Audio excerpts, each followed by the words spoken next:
इस भागवत कथा में आप प्रभु के चरित्र को और प्रभु कैसे हैं, उनका क्या कार्य है, कितने प्रभु के अवतार हुए, समस्त प्रभु के स्वरूप के विषय में और सब कुछ आप लोग समझ पाएंगे, जान पाएंगे। इसलिए पूर्ण आनंद के साथ, मनोयोग के साथ बैठे और सुने। कोई बात नहीं, बैठ जाइए सांगी के साथ। वह परमात्मा शतघन आनंद घन चित घन सच्चिदानंद है, उसके तीनों रूप हैं। अर्थात परमात्मा के अंदर ही वो आनंद स्वरूप है, आनंद की साक्षात मूर्ति है। इसलिए यदि हम कहीं आनंद चाहते हैं, अनुराग चाहते हैं, तो हमें परमात्मा से प्रीति करनी आवश्यक है, क्योंकि परमात्मा का जो वास्तविक स्वरूप है वो आनंद का ही है। और इसलिए बाकी के तो सभी प्रतिकूल मिल जाते हैं, जैसे दुख का सुख, पाप का पुण्य, लेकिन आनंद का आपको ऐसा प्रतिकूल शब्द नहीं मिलेगा कि जो आनंद के जस्ट पलट हो। दुख का बड़ा सुख हो जाएगा, उलट दो तो पाप का पुण्य हो जाएगा, हर्ष का विषाद हो जाएगा। आनंद का क्या होगा बताइए? नहीं मिलेगा। क्यों? क्योंकि परमात्मा साक्षात आनंद स्वरूप है।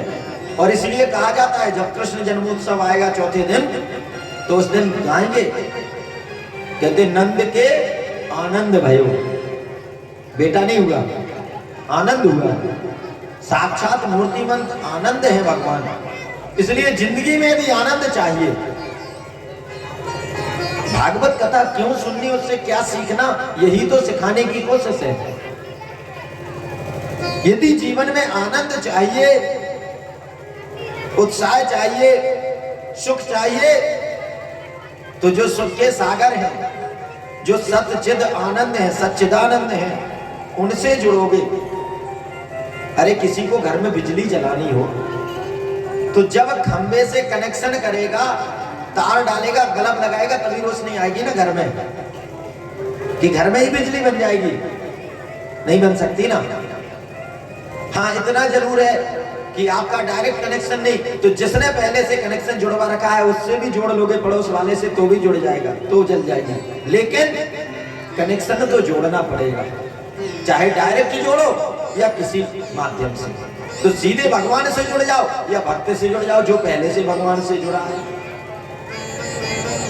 तो जीवन में कहते हैं कि इनका जब हम नमन करते हैं, ऐसे सच्चिदानंद घन प्रभु को, जो तापत्रय विनाशाय, तीनों तापों का समन करने वाले हैं। देह, दैविक, भौतिक, तीन ताप होते हैं। श्रीमद् भागवत कथा के एक एक शब्द में इतनी बड़ी व्याख्या छुपी है, यदि व्यक्ति चाहे 7 दिन तो बहुत छोटी बात है।